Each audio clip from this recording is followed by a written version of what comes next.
देखिए, आज की प्रेस कॉन्फ्रेंस का जो मुद्दा है वो बहुत स्पष्ट है।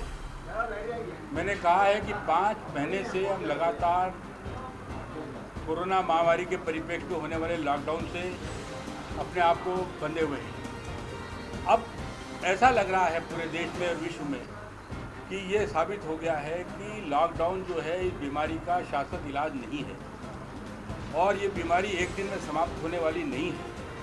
और इसलिए अब लगातार लॉकडाउन का रखा जाना ये अब किसी भी हित में नहीं है। सारे व्यापार धंधे पिछले 5 महीने में चौपट हो गए हैं।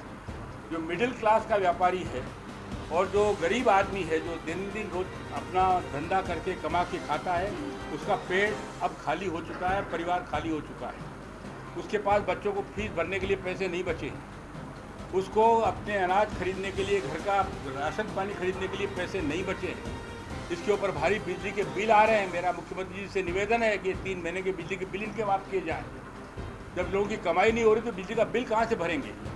आज जो बिजली के बिल कम करने के लिए एमपीबी के ऊपर भीड़ लगी हुई है, लेकिन अधिकारी इसकी सुन नहीं रहे हैं। ये भारी भारी बिजली के बिल उसके ऊपर जो है एक आघात के रूप में है। और उसके बाद जब 5 महीने पूरे हो चुके हैं, तब मेरा प्रशासन से निवेदन है कि आप कम से कम ये करिए कि अगर आपको 2 दिन लॉकडाउन करना है तो शनिवार रविवार पूरा लॉकडाउन करिए, जनता स्वीकार करने को तैयार है। लेकिन बाकी 5 दिन उसको निर्बाध रूप से कारोबार करने दीजिए। अगर धंधा नहीं चलेगा, दुकानें नहीं खुलेगी, व्यापार नहीं होगा तो आदमी आत्महत्या करने के लिए, प्रताड़ित करने के लिए आगे बढ़ेगा। लूटपाट मचेगी, अराजकता का माहौल बनेगा और जब किसी के पास खाने के लिए रोटी नहीं होगी तो दूसरे की रोटी छीनने का उसकी प्रवृत्ति बनती है। आप इस प्रवृत्ति को आप बढ़ाएं नहीं। फुटपाथ और डेली ठेला चला करके जो अपना रोजगार कमा रहे हैं 20-25 रुपये रोज, उनको भी आपके जो कर्मचारी धंधा नहीं करने दे रहे, ये अपराध है। इसको अपराध की श्रेणी में मैं इसलिए मानता हूं कि अगर आपने किसी को कमाने के लिए उसके कारोबार को बंद किया है, उसके आर्थिक आधार स्रोत बंद किए हैं, तो वो फिर अपराध की श्रेणी में जाता है। और इसलिए मेरी मांग है कि आप 5 दिन जो है आदमी को व्यापार करने दीजिए, सारे व्यापारियों को। तो क्या फुटपाथ पे करता है, अपनी दुकान खोलता है, शनिवार रविवार आपको बंद रखना है, पूरा बंद रखिए। माकूल जनता खुद चाहती है, हर एक आदमी अपना शरीर भी बचाना चाहता है, अपने स्वास्थ्य को बचाना चाहता है, कोई मरना नहीं चाहता।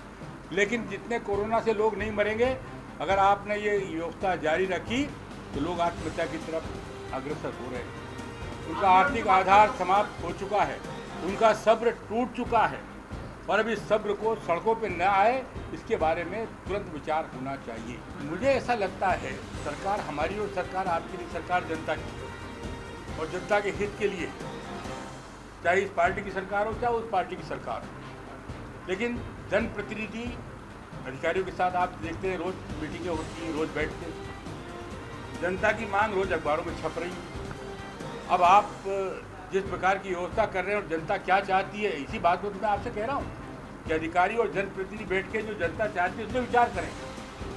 आपने कहा सब्जी मंडी एक जगह क्यों होना चाहिए? आप सब्जी मंडी शहर के 4 कोनों पे सब्जियां उगाई जाती हैं और व्यापारी लाते हैं। 4 कोनों पे 4 सब्जी मंडियों पे आप खुलेआम अलग अलग तरीके से डिस्टेंस मेंटेन करके सब्जी बेचने के लिए अनुमति दीजिए। आप 400-500 रोज ठेले वालों को ऐसा कर सकते हैं जो सब्जी घर घर जाकर के दे देंगे, कोई भीड़ नहीं होगी।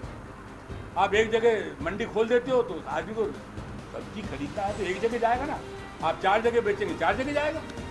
आप ये व्यवस्था तो प्रशासन को करना है भाई। रोज़ तो दूध भी लगेगा, सब्जी भी लगेगी, अन्न भी लगेगा, रोटी भी लगेगी,